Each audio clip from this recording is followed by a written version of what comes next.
सलाम अलैकुम। मैं माँ भी मर गई है, प्यो भी मर गया है, पुत्र भी मर गया है, नूह भी मर गई है। तो मैं कल मकल्ला ते मैं ना कपड़े धोने वाला, ना कोई साबुन है, ना कोई सरफ है, ना कुछ भी है।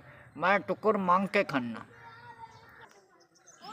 जे मैं गरीब बंदा तो मैं सरफ भी नहीं लै सकता, मैं बंदे भी कोल नहीं बहन देंदे, कपड़े धोने वाला कोई नहीं।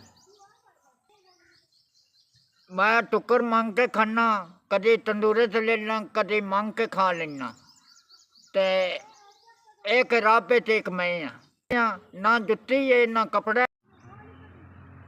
मेरे दूजी जगह कपड़े कोई नहीं, मैं नमाज नहीं पढ़ सकता। साबन को नहीं, मैं केड़ा नहा नहीं सकता। अल्लाह मेरा तो इको पुत्र आई, वो बिजली ना मर गया। तो अल्लाह के पुत्रा अल्लाह दोन सुख देवे। तो मैंने 5000 रुपया लभ गया। तो मैं साबन ले लवंदा, जुत्ती ले लेंदा, कपड़े ले लवंदा, सरफ ले लवंदा।